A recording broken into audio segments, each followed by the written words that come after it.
Now, today I will talk about slicing and also the importance of the slicing at the edge, why edge is so important for slicing. And but before also I go deep into the presentation, okay, I will talk about the agenda. I will talk about what is slicing and network slicing, and also since we are heavily participating in the bodies in the US and in other part of the world for standardization and technology development, and like ORAN and ONF, and then I will talk about ORAN view on slicing and our participation for that. And then run slicing is a very important part of the slicing, and we are working on it almost for the last 10 years, and we have patents and we have products, and we are in certain ecosystems for that, and I will talk about this. And then and we have some patents on especially on the policy-based slice scheduling on the scheduler level in the run, and I will talk about this the virtual scheduling schedules, and then so we have another patent also for combining two worlds, and the wireless and the fixed, and namely fiber access. And how to carry the run traffic on the PON network, passive optical network, and what are our innovation there? What is our innovation there? And then I will talk about joint slicing for mobile and the optical backhaul. And the last, if you would have the time, and then I will talk about use cases, because we are also working now the private networking use cases for the 5G with Türk Telekom and with also the other enterprises.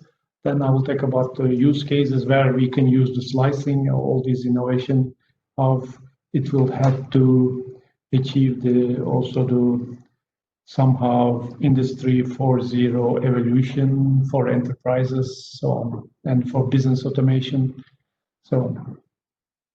So let's start with what is a slice actually, and then in the 5G world, I think is all we accept that is not only the new access technology or more bandwidth is provided for the end user, but it's more than that. And then with the 5G, actually three main concepts and the technologies are introduced, and some of them we already knew, but they in the telecommunication network infrastructure, they are now being implemented. One of them is the softwareization, the other one is cloudification, and the virtualization. And these three things, I mean, virtualization, cloudification, and softwareization are the main drivers of the 5G. And then the main drivers of the transition, now we are in it, and we are having it actually in the also, especially in the networks and all kind of networks actually. And then when we talk about slicing, and we have highways, and then we have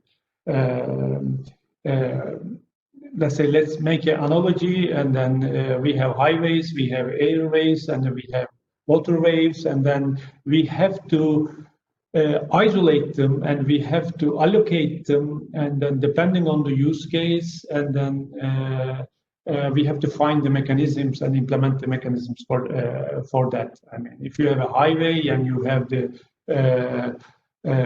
different lines for buses and for public security vehicles, and you have different lines for connectionless, I mean for driverless cars or ambulances or any kind of devices, any kind of vehicles, and then you have to start allocating the resources or allocate isolated highway lines and for certain users, and it starts not on the highways. Just slicing the highway is not enough. It starts at the bus station or at the edge where you are going to put the let's say vehicles in queue, and then let them to use the highway in a certain time with a certain priority, with a certain bandwidth, or therefore slicing is very important in order to implement also what I said before for virtualization of the networks, and therefore we have what we said for the cloudification, virtualization, and softwareization. We have technologies. One of them is slicing, is a very important one. For me is 5G. If you ask me, well, one of the most important features is the slicing. And then we have SDN and we have NFV. So we have software-defined networking, and we have also virtual network functions, where we have implemented all the functional architecture using these network functions, and then we are normally placing them in the clouds as a VNF, CNF, or PNF, or all kind of network functions. And whenever it's needed, or whenever it's needed, they are onboarded. And the slice has to cover the multiple network segments. It's not enough to have the slicing only for. It's very important to have the slicing on the run level, of course. On slicing, it starts from there, and then, but also we have slicing in the different network infrastructures like PON. That's our patent actually on that one. I will talk about this, and then on the passive optical network, how to use these network elements in order to implement the slicing, or in order to map the run slices into PON network. And then slicing is not only also allocation of resources or give them a priority and also isolate them, but slicing also contains a kind of intelligence inside. And then you have to have an intelligence in order to to have the end-to-end resource allocation and also function allocation for slicing to implement a certain scenarios. If you are having a certain user scenarios or use cases, different use cases, so you have to access different network nodes and to use the network intelligence also to have the backup or to have the alternates and dynamically also assign these functions to the slice if it's needed. So we started actually a short, brief history on our activities on the RAN slicing. We started in 2012 actually, and then the first patent is written by myself and the Professor Sunay on the RAN scheduler. What's the scheduler patent? And then because wherever you have the resource and then you have the scheduler, and then you have to find the ways to use the scheduler in order to allocate the resources in a required way. And then for the RAN scheduler, and then we wrote this patent, and basically it's been implemented in also in the 4G small cells, and this idea, and then the product called that time was the program, and the program already also the first use case of the ONF MCORD ONF's MCORD solution.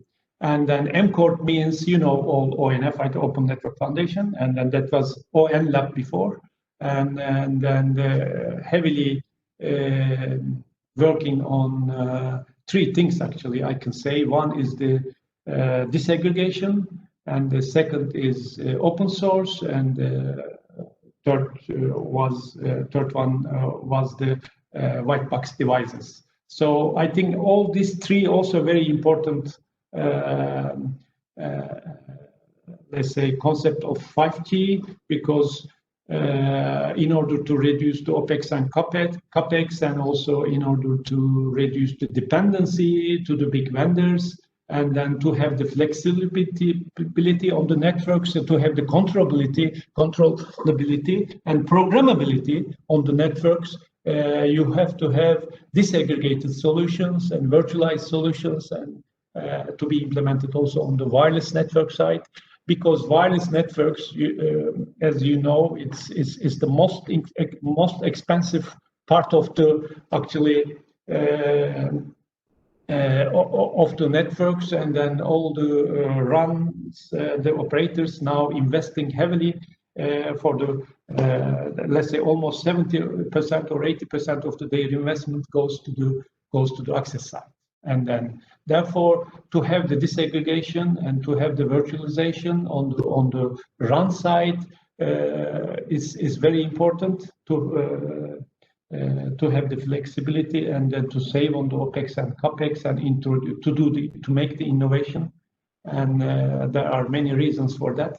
As that. Then program, when we implemented the program, and then first we used the Cavium's base stations, and then we had the also we together with the big operators such as Verizon, Telefonica, KDDI, Orange, it's all been implemented in their 5G labs and in their labs to show the RAN slicing. And today, also in Verizon lab in US and in 5G lab, and also in KDDI lab in Tokyo and in Telefonica lab in Madrid, have all those program implementations and the RAN slicing implementations. And then we did this via Netsia, because maybe some of you who doesn't know what Argela and Netsia relationship, and the Netsia is the subsidiary of Argela in United States. It's a different company. I'm also CEO of the Netsia, and then has been established in 2007. And since then, we are working on the let's say wireless technologies, and as well as the broadband, enhanced broadband technologies like SIBA, and together with ONF or ORAN or ONUP type of communities, where they drive also the disaggregated solutions. And then we have those patents. I am not going to go details of all those patents, but I can tell you all the marks on the left-hand side of the patents with the green marks, that they're related to slicing, and all these patents are granted for related to slicing, and therefore, if you need more information, you can send me email, and or you can go to our website and find more. Okay, then after this introduction, and then we come to the okay, you see all these RAN slicing impacts, and then in 2018 with Telefonica, we did some demos and the POCs, and then they did some PR about this, and then they said that we are complementing their slicing strategy at the last mile, means a run, and so let's come to the 5G mobile network, and then work on it, and then let's complete the picture first. I don't want to lose too much time on that one. And we have front haul and mid haul and the back haul, and sometimes you don't need the mid haul. And then in the 5G networks, you know, orchestration is very important. So having all those different networks, and then and the different access types, and then the different functions, and then the billions of devices, and then there is a machine-to-machine, heavy machine-to-machine communication. So you need a kind of orchestration in order to, you know, configure, control, and manage networks. So this environment, it can be ONUP, like AT&T is using, or it can be mono type of stuff, or like Telefonica using different ones, and then and the other operators also has different orchestration environments. We are, by the way, we are investing also on ONAP, and then we have the labs in Turkey, in Ankara, and then we implemented ONAP with certain use cases for that one.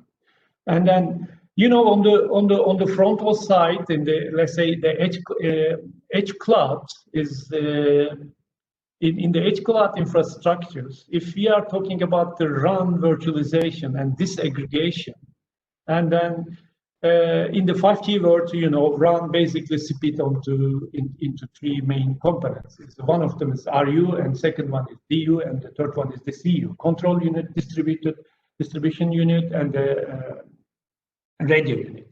And then on the radio unit side there is a RF processing, and there is also physical layer, and then this physical layer takes care of the, you know, the signals and convert them to the bits, and then they are delivered to the then the distribution unit. Actually, before I go to details, and I would like to talk about a little bit horizontal and then also the vertical disaggregation.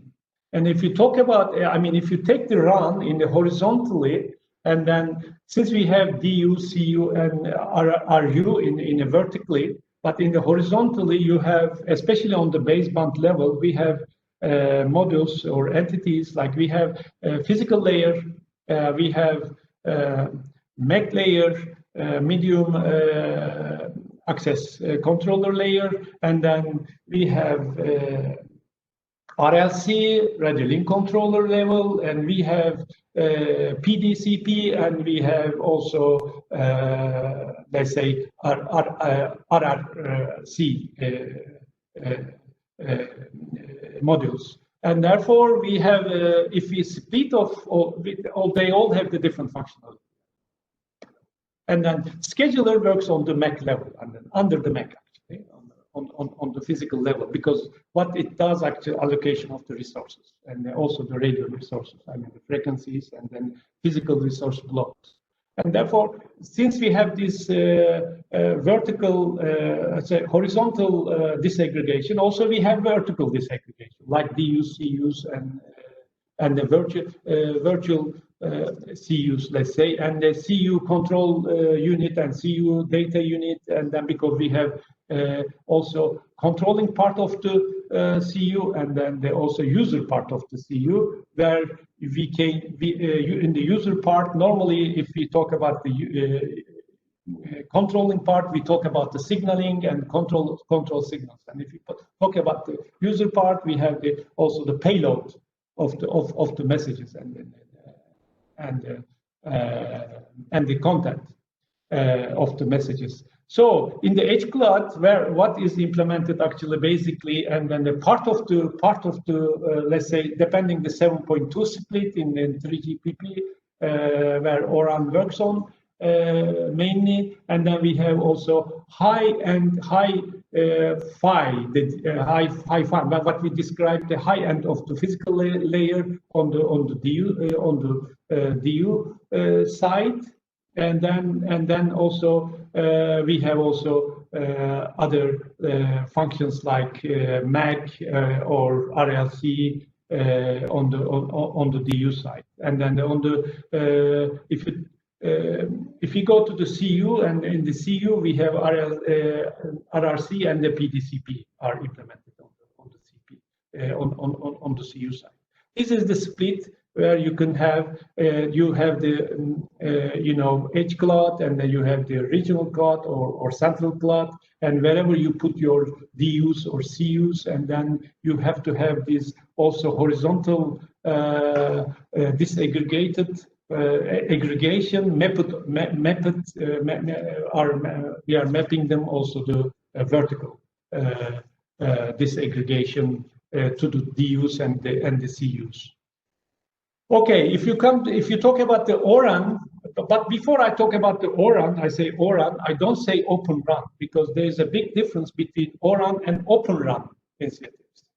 So ORAN is a much bigger community where the operators drives, actually, and then in the ORAN community. And then ORAN has been established in 2018, and then working on the run disaggregation and trying to define the standards and interfaces, all the functional architecture, so on and so on. Where Open Run is a telecommunication infra project is drive the Open Run, and Open Run is more focused on the white box hardware of the run. Therefore, two things are different. I mean, often they are mixed, and then they create confusing.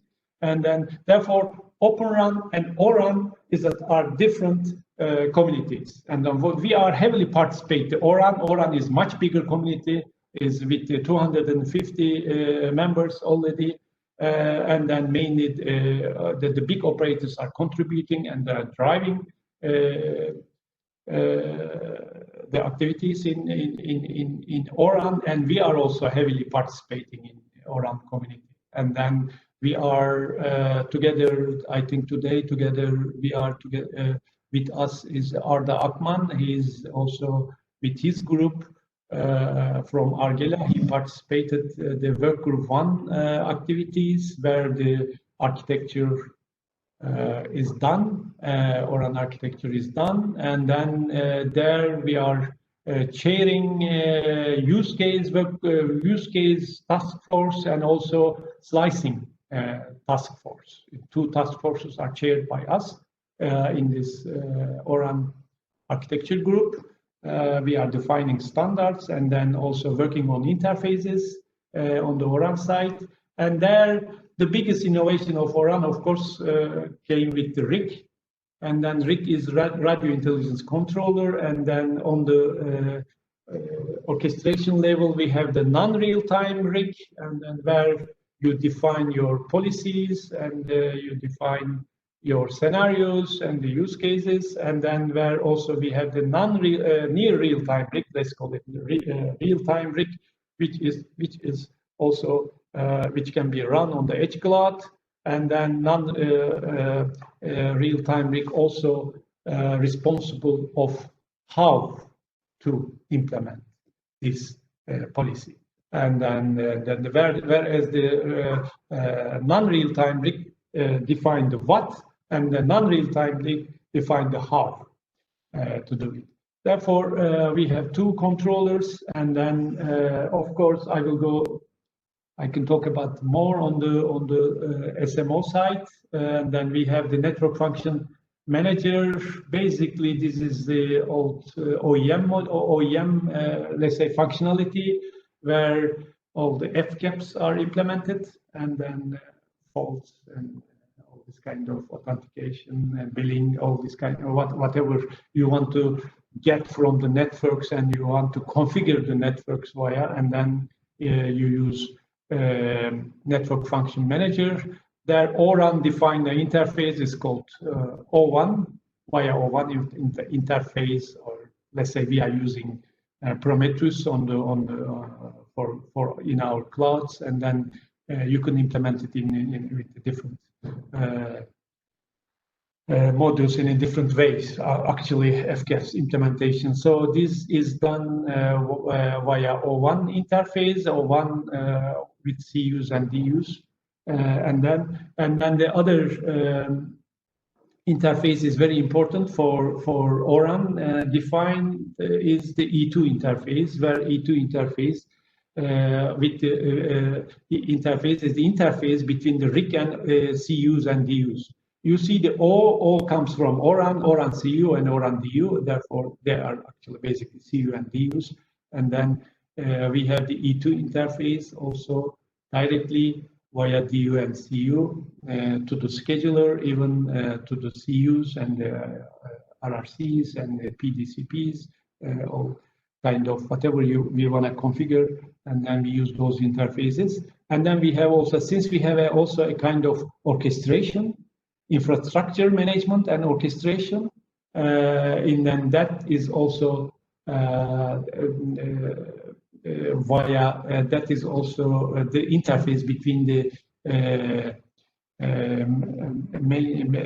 central orchestrator and the orchestrator at the clouds, done via O2 interface, where we do the life cycle management via these interfaces,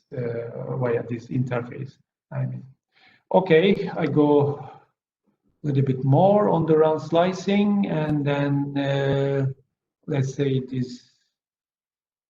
That's important, and we have, as you all know, we have NSMF, which is responsible for the network slice management, and then on the cloud side, and we have also NSMF, and is a sub, let's say, slice management function, and for each sub network or each network, we have a different NSSMF.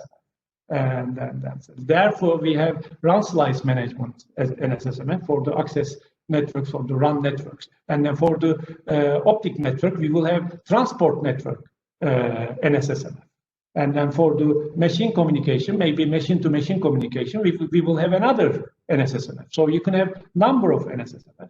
And then these NSSMFs via RIC are via RIC, and then whatever you define there, and then how to allocate the resources, and then the policies, and then all is done in these NSSMFs, and then these NSSMFs connected to near real-time RIC, and near-time RIC has also the interfaces via E2 interfaces with the CUs and DUs.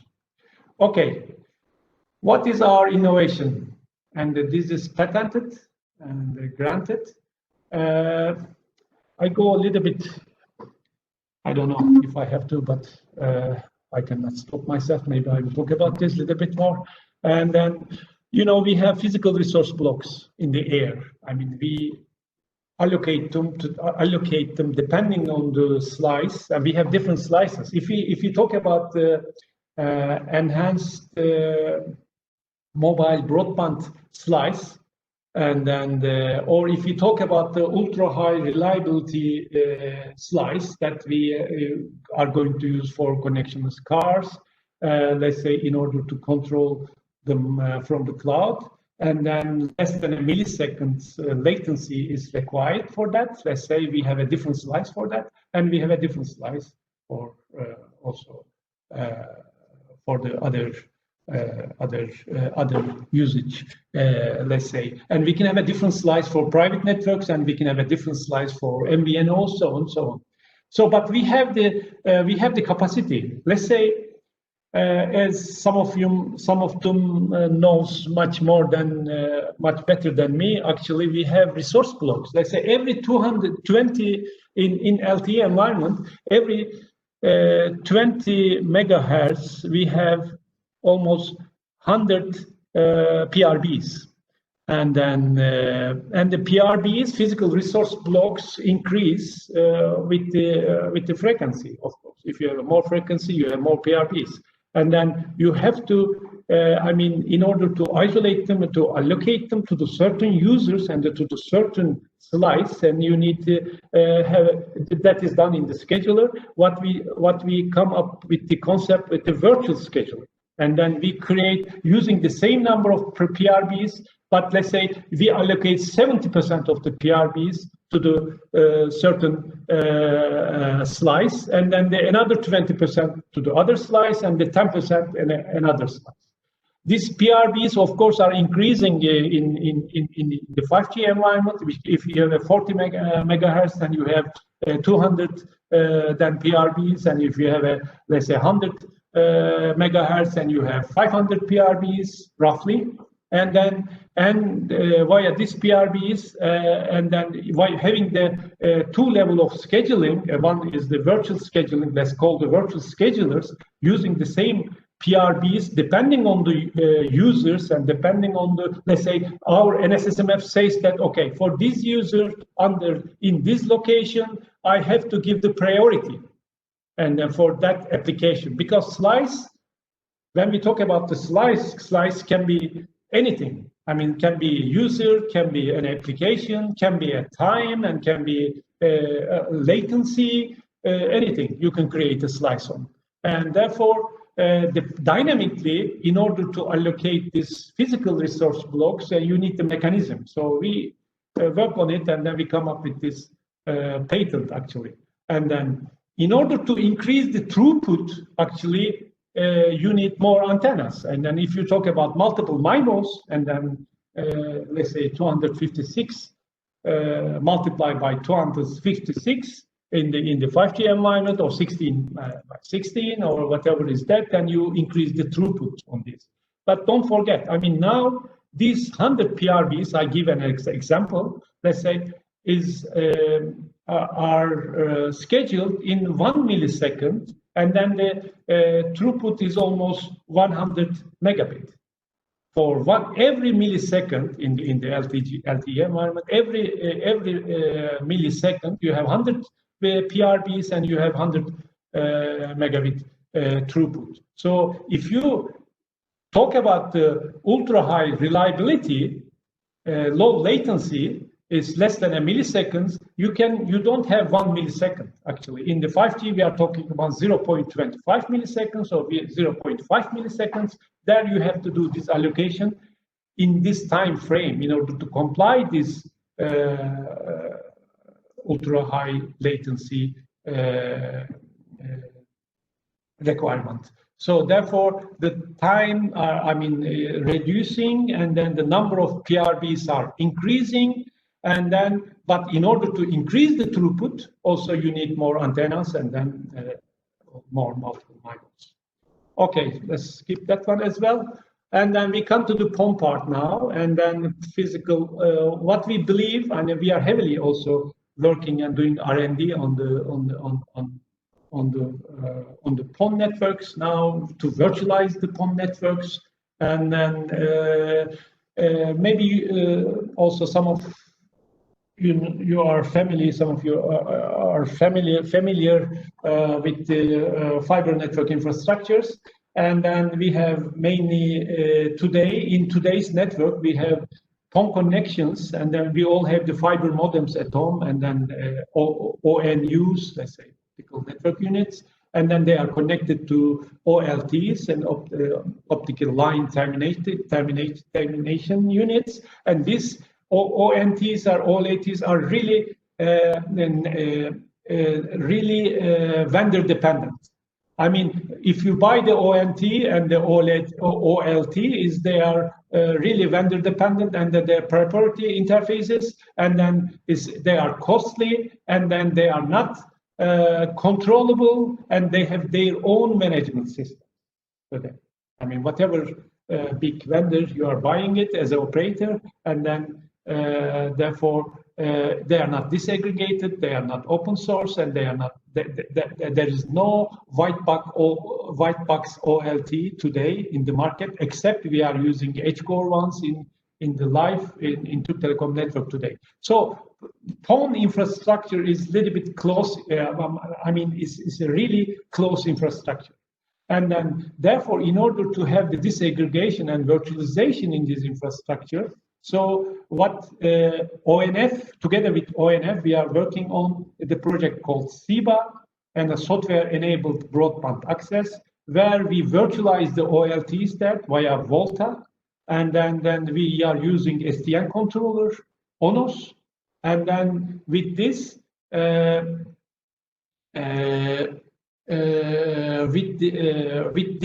actually we are implementing a kind of, let's say, similar to the RIC infrastructure for SIBA. So on the RIC, let's say, I will come up to the later. What in this slide, what I want to show is the slice management is done also for the PON network in the service location in SMO side, and then also as well as for the RAN network. What we are using, why we are using PON here is in order to carry the RAN traffic to the backhaul, and then we can use the PON. It is no GPON is 1 gigabit per second, but if we are talking about XGS PON, is the 10 gigabit per second, and is asymmetric. It's not where GPON is asymmetric. I mean, you can have 1.52 maybe. If it's asymmetric, you have a less bandwidth on the upstream. But if it's symmetric, you can have both 10 gigabit per second upstream and downstream. And therefore, we have already implemented XGS PON based SEBA infrastructure, and then therefore you can use XGS PON in order to carry the traffic, the run traffic, especially for the metro cells and for the small cells. We believe that it's very convenient to use the PON infrastructure. Therefore, we also have the PON slicing on this infrastructure. The patents actually describes how to do this coordination and how to map the run traffic onto the PON slice, and then to have the end-to-end slicing at the to have the let's say multi-access slicing at the edge, and to carry it to the via the GTP to the core, either EPC, evolved packet core, or 5G core. It doesn't matter. And then, okay, I already talked about a little bit for joint profile-based slicing, but how we do it in the PON? Maybe some of you are curious about this. I mean, in the PON network, as you know, we have on the ONU side, on the end user side, like you can consider as a base station at the edge. And then we have TCONs, I mean, transport containers, and we have gem ports. I mean, we have tunnels, actually. You can have, sorry, it is, I did something wrong, okay. You have TCONs and we have gems, I mean, gem tunneling. Therefore, whatever we receive from the run side, on the ONU side, and then it carries to the carry it to the OLA tail. We can map them to the right TCON container, and then also we can encapsulate it with the different gem protocols and with the gem tunnels, which is GPON encapsulation methods, actually, with the different GPON encapsulation methods. So this is described in this patent, and then, as you know, we have VLAN tags as well. And in today now, what we have, it is how to do it. Okay, we have SEBA Center, SEBA H, and then the modules there, but I'm not going to go to details. And this is done with the ONF. We are heavily also contributing and writing code, and we are also with one of the our engineers contributing ONF work forces. We are leading also the reference design work group on ONF, and also we are in the architecture group, and we are at the board of the ONF as well. This lift switch is important, actually. Maybe you know already the core infrastructure, central office re-architect as a data center, which is ONF-based infrastructure. The most important part is this, let's say, leaf and spine infrastructure, where you have to, I mean, it gives a lot of advantages in order to implement a kind of data center in the base cloud infrastructure. And then we are using Trellis.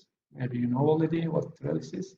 There, and via Trellis, I mean, we are able to control the aggregation switches in this PON architecture. And then our SDN controller is ONOS. We use ONOS in many projects, including public safety projects so far in a SDN controller. So we have quite a bit know-how and on the ONOS controller. We use ONOS wherever SDN controller is needed. SEBA Central, you can assume a non-real-time rig, and the SEBA H is the real-time rig. We can do this analogy. And then you have, of course, OSS, BSS layer, and also you have OSM. orchestration, and then you have to have interfaces on the north band to OSS, BSS, and then APIs basically, in order to be comply with the existing infrastructure. Because today operators can have multiple vendors and the multiple BSS and OSS systems, and you have to via the APIs you have to unify them in order to manage.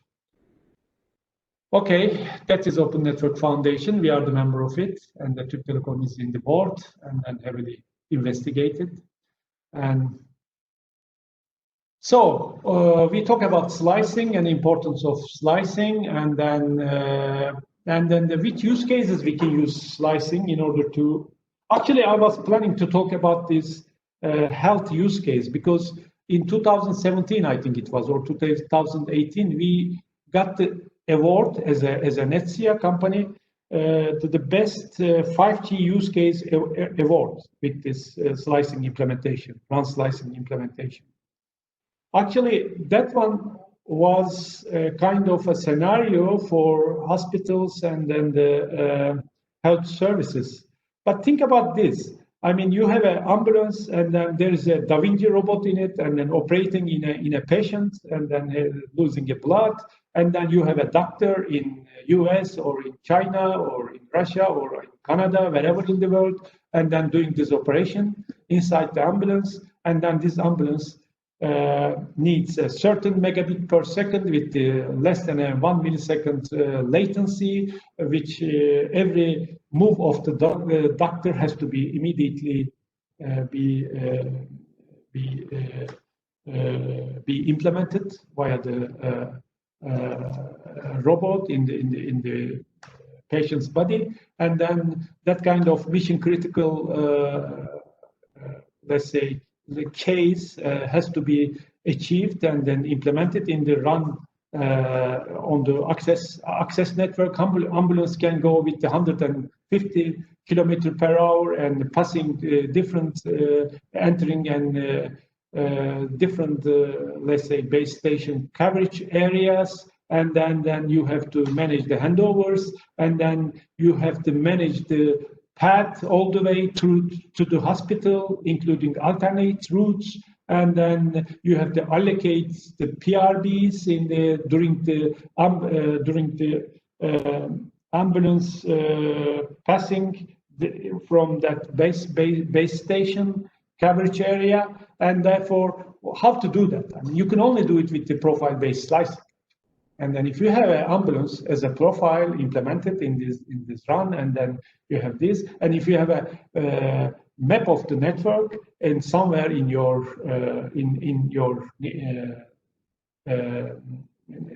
non-real-time RIC environment, and then you have to have a policy to be implemented for this priority, and to give all the resources to this ambulance, and then take it all the way to the hospital, and and then you have to have a different slice for IoT devices to allocate also the operation room settings, and then to make the operation room settings, all this kind of stuff.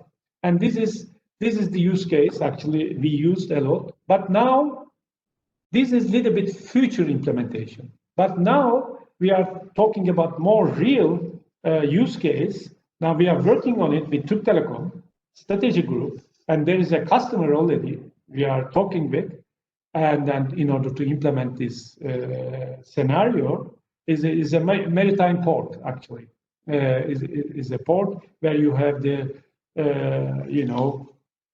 ships, and then all kind of loading activities and transportation activities, and then it's actually private network implementation on the 5G. Now we will start with the 4G, and then we will have the evolution to the 5G. And then you have we are using our PON nodes there in the port, our port implemented very close to that port, and then we have also let's say small cells even some of the macro cells of the operator can contribute this port environment and give the access. And then we have all kind of HD cameras, and then the transportation vehicles and ships and drones. They're all in it. And then how to automate the environment via, and we have a different slice, of course. And it's like actually a slice. The operator are assigning this enterprise and allocating the resources, isolating the resources and allocating the resources in order to comply the scenarios. And then I will. Hello. Sorry to interrupt, but we are running a little bit of late. Okay, Miguel, I'm finishing. Actually, okay. that was the last. I will not. Okay. Okay. Thank you. This. Then I can have the questions if there is any for a short time. If you have a time. Maybe if not, a quick question we can have. Yeah, or I can. They can always, later send the email or ask the questions, and I will be happy to answer.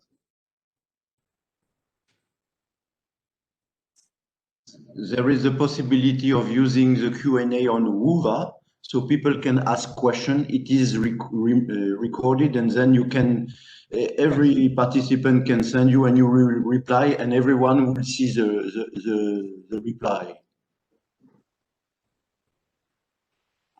Okay. Okay. Thank you so much for this great presentation. It was quite interesting. Thank you for the vision.